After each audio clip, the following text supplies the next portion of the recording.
Initiation is the highest stage of an esoteric training, concerning which it is possible to give some indications in a book intended for the general public. Whatever lies beyond forms a subject difficult to understand, yet the way to it can be found by all who have passed through probation, enlightenment, and initiation, and have reached the lower mysteries. The knowledge and proficiency conferred by initiation cannot be obtained in any other manner, except in some far distant future, after many incarnations, by quite different means, and in quite a different form. The initiate of today undergoes experiences which would otherwise come to him much later, under quite different circumstances.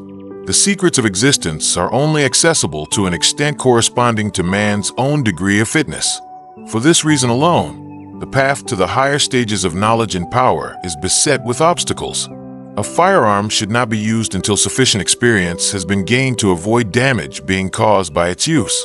A person initiated today without further ado would lack the experience, which the future revelation of this higher knowledge would duly bring to him in the course of his incarnations and his normal development.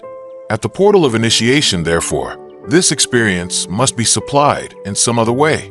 Thus, the first instructions given to the candidate for initiation serve as a substitute for these future experiences. These are the so-called trials, which he has to undergo, and which constitute a normal course of inner development resulting from due application to such exercises as are described in the preceding chapters. These trials are often discussed in books, but it is only natural that such discussions should, as a rule, give quite false impressions of their nature. For without passing through probation and enlightenment, no one can know anything of these tests and appropriately describe them. The would-be initiate must come into contact with certain things and facts belonging to the higher worlds, but he can only see and hear them if his feeling is ripe for the perception of the spiritual forms, colors, tones, etc., described in the chapters on probation and enlightenment. The first trial consists in obtaining a truer vision than is the case with the average man of the corporeal attributes of lifeless things, and later of plants, animals, and of human beings. This does not mean what is called today's scientific knowledge, for it is a question not of science, but of vision. As a rule, the would-be initiate proceeds to learn how the objects of nature and the beings gifted with life manifest themselves to the spiritual ear and the spiritual eye. In a certain way, these things then lie disclosed, naked, before the beholder. The qualities which can then be seen and heard are concealed from the physical eyes and ears. For physical perception, they are enwrapped as in a veil, and the falling away of this veil for the would-be initiate consists in a process designated as the process of purification by fire. The first trial is therefore known as the fire trial. For many people, ordinary life is itself a more or less unconscious process of initiation through the fire trial. Such people have passed through a wealth of experience, so that their self-confidence, courage, and fortitude have been greatly strengthened in a normal manner, while learning to bear sorrow, disappointment, and failure in their undertakings, with greatness of soul, and especially with equanimity and unbroken strength. Thus they are often initiates without knowing it, and it then needs but little to unseal their spiritual hearing and sight, so that they become clairvoyant. For it must be noted that a genuine fire trial is not intended to satisfy the curiosity of the candidate. It is true that he learns many things of which others can have no idea, but this acquisition of knowledge is not the end, but the means to the end. The latter consists in the attainment, thanks to this knowledge of the higher worlds, of greater and truer self-confidence, of a higher degree of courage and a magnanimity and perseverance such as cannot, as a rule, be acquired in the lower world. The candidate may always turn back after the fire trial. He will then resume his life, strengthened in body and soul, and wait for a future incarnation to continue his initiation. In his present incarnation, he will prove himself a more useful member of society and of humanity than he was before. In whatever position he may find himself, his firmness, prudence, resoluteness, and his beneficent influence over his fellows will have greatly increased.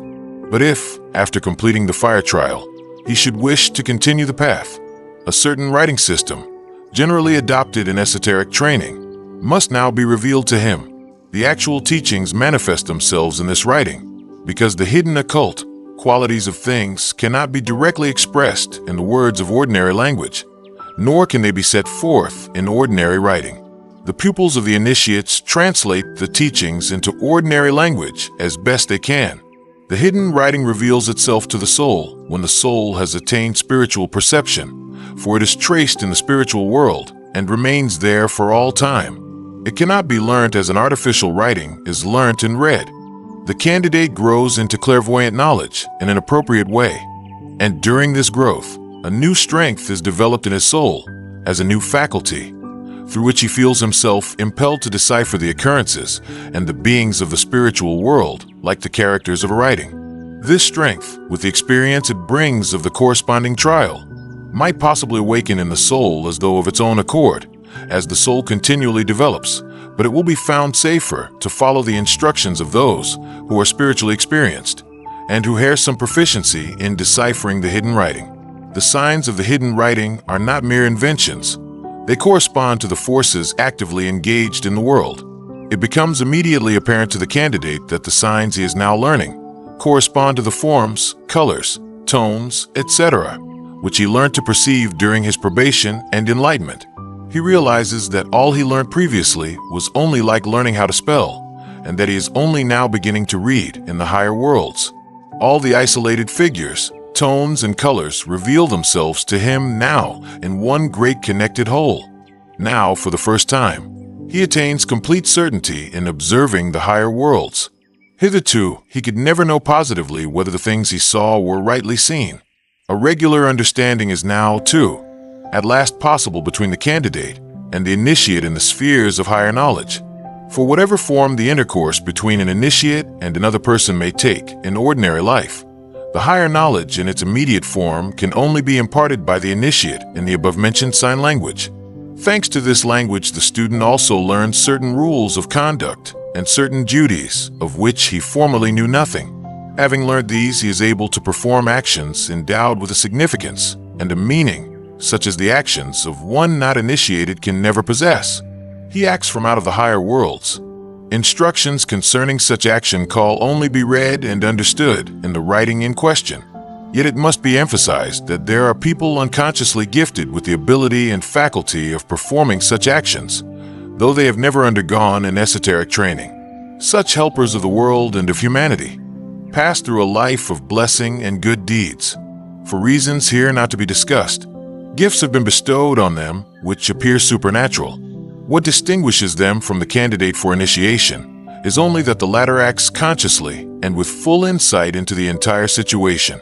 He acquires by training the gifts bestowed on others by higher powers for the good of humanity.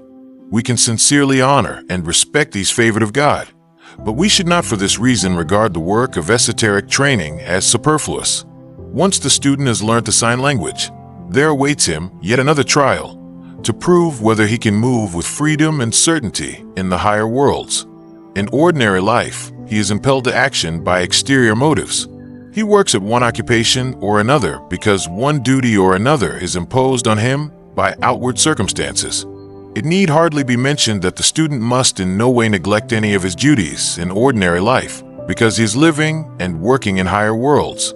There is no duty in a higher world that can force a person to neglect any single one of his duties in the ordinary world.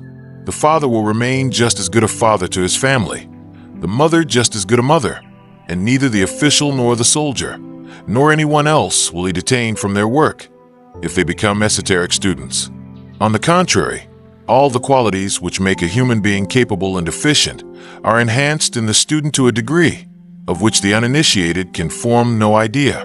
If, in the eyes of the uninitiated, this does not always appear to be the case, it is simply because he often lacks the ability to judge the initiate correctly.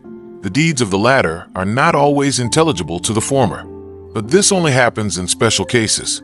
At this stage of initiation, there are duties to be performed for which no outward stimulus is given. The candidate will not be moved to action by external pressure, but only through adherence to the rules of conduct revealed to him in the hidden writing. He must now show, in this second trial, that, led by such rules, he can act with the same firmness and precision with which, for instance, an official performs the duties that accrue to him. For this purpose, and in the course of his further training, he will find himself faced by a certain definite task. He must perform some action in consequence of observations made on the basis of what he has learned during probation and enlightenment. The nature of this action can be understood by means of the hidden writing with which he is now familiar.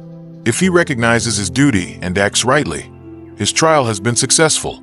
The success can be recognized in the alteration produced by his action in the figures, colors, and tones apprehended by his spiritual eyes and ears. Exact indications are given, as the training progresses, showing how these figures, etc., appear and are experienced after the action has been performed, and the candidate must know how to produce this change. This trial is known as the water trial, because in his activity in these higher worlds, he is deprived of the support derived from outward circumstances, as a swimmer is without support when swimming in water that is beyond his depth.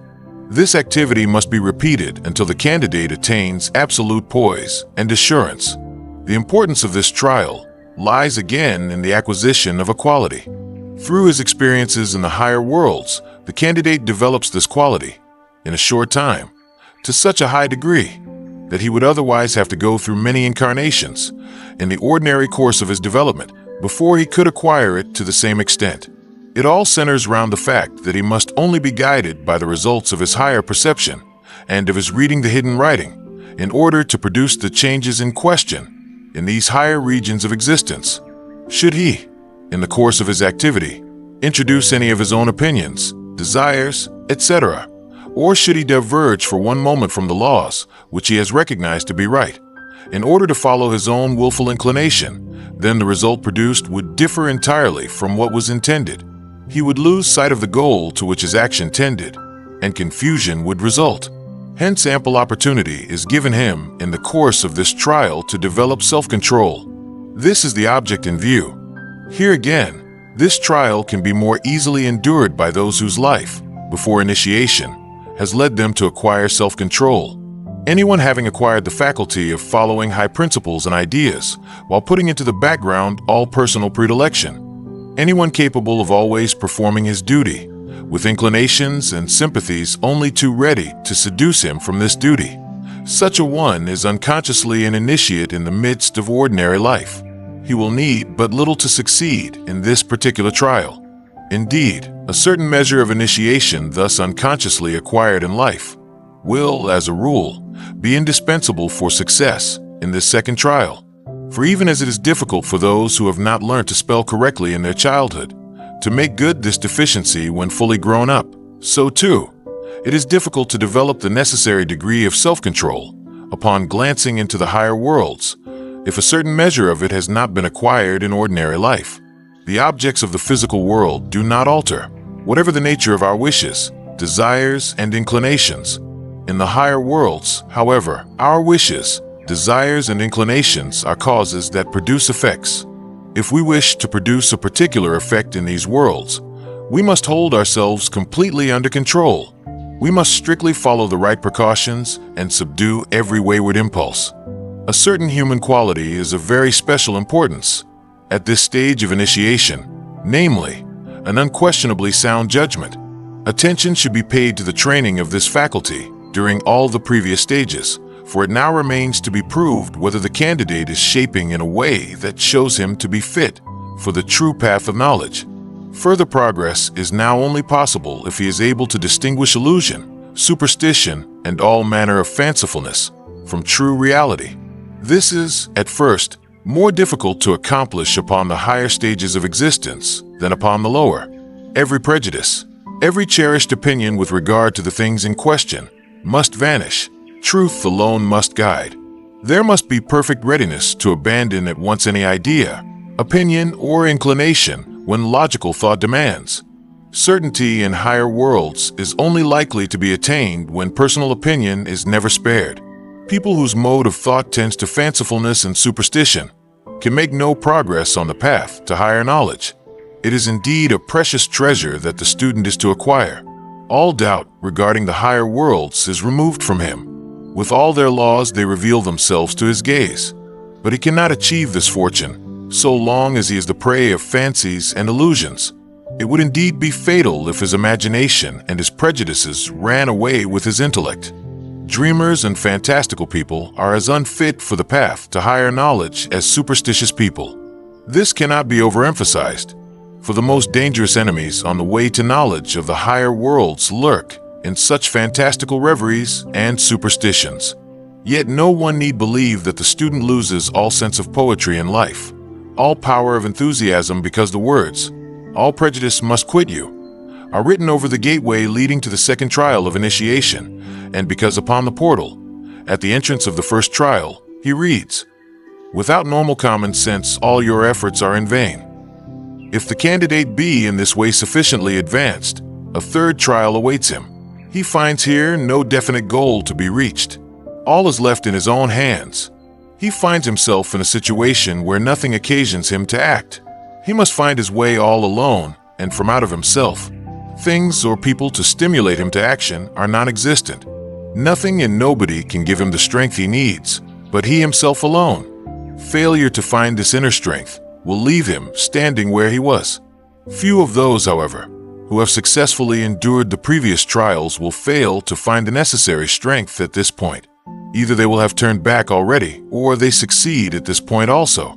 All that the candidate requires is the ability to come quickly to terms with himself, for he must here find his higher self in the truest sense of the word. He must rapidly decide in all things to listen to the inspiration of the Spirit. There is no time for doubt or hesitation. Every minute of hesitation would prove that he was still unfit. Whatever prevents him from listening to the voice of the Spirit must be eradicated. It is a question of showing presence of mind in this situation, and the training at this stage is concerned with the perfect development of this quality. All inducements to act or even to think, as he has been accustomed, now cease.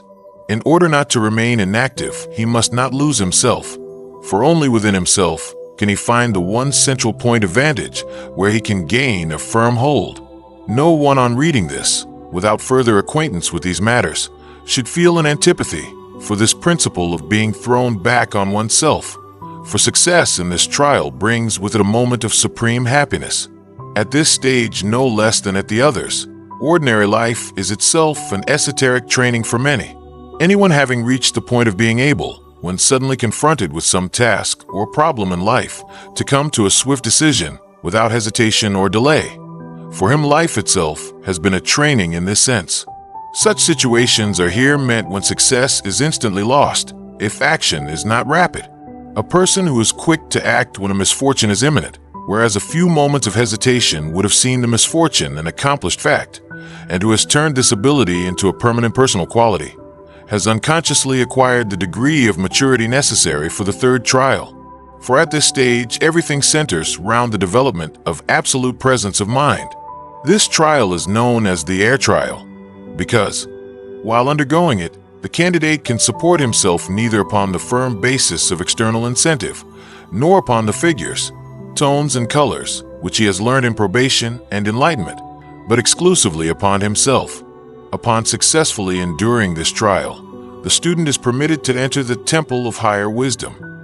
All that is here said on this subject can only be the slenderest illusion. The task now to be performed is often expressed in the statement that the student must take an oath never to betray anything he has learnt. These expressions, however, oath and betray, are inappropriate and actually misleading. There is no question of an oath in the ordinary sense of the word, but rather of an experience that comes at this stage of development. The candidate learns how to apply the higher knowledge, how to place it at the service of humanity. He then begins really and truly to understand the world. It is not so much a question of withholding the higher truths, but far more of serving them in the right way and with the necessary tact. The silence he is to keep refers to something quite different. He acquires this fine quality with regard to things he had previously spoken, and especially with regard to the manner in which they were spoken. He would be a bad initiate who did not place all the higher knowledge he had acquired at the service of humanity, as well and as far as this is possible. The only obstacle to giving information in these matters is the lack of understanding on the part of the recipients. It is true, of course, that the higher knowledge does not lend itself to promiscuous talk, but no one having reached the stage of development described above is actually forbidden to say anything. No other person, no being exacts an oath from him with this intent. Everything is placed on his own responsibility, and he learns in every situation to discover within himself what he has to do. And an oath means nothing more than that he has been found qualified to be entrusted with such a responsibility. If the candidate is found fit for the foregoing experiences, he is then given what is called symbolically the draft of forgetfulness. This means that he is initiated into the secret knowledge that enables him to act without being continually disturbed by the lower memory. This is necessary for the initiate, for he must have full faith in the immediate present. He must be able to destroy the veil of memory which envelopes man every moment of his life. If we judge something that happens to us today according to the experience of yesterday, we are exposed to a multitude of errors. Of course, this does not mean that all experience gained in life should be renounced. It should always be kept in mind as clearly as possible. But the initiate must have the ability of judging every new experience wholly according to what is inherited, and of letting it react upon him, unobscured by the past. We must be prepared at every moment that every object and every being shall bring to us some new revelation. If we judge the new by the standard of the old, we are liable to error. The memory of past experiences will be of greatest use for the very reason that it enables us to perceive the new. Had we not gone through a definite experience, we should perhaps be blind to the qualities of the object or being that comes before us. Thus, experience should serve the purpose of perceiving the new and not of judging it by the standard of the old. In this respect, the initiate acquires certain definite qualities, and thereby many things are revealed to him which remain concealed from the uninitiate. The second draft presented to the initiate is the draft of remembrance. Through its agency, he acquires the faculty of retaining the knowledge of the higher truths ever present in his soul. Ordinary memory would be unequal to this task. We must unite ourselves and become as one with the higher truths. We must not only know them, but be able, quite as a matter of course, to manifest and administer them in living actions, even as we ordinarily eat and drink. They must become our practice, our habit, our inclination. There must be no need to keep thinking about them, in the ordinary sense. They must come to living expression through man himself. They must flow through him as the functions of life, through his organism. Thus doth man ever raise himself, in a spiritual sense, to that same height to which nature raised him in a physical.